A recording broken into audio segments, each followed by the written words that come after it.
Good morning. Going to do a cold start video of my Johnspeed Cobra. South African build.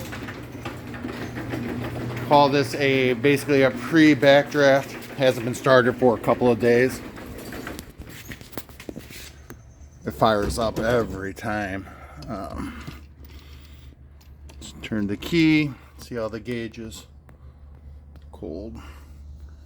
Flip the fuel pump. Let build up. Make sure it's in neutral again.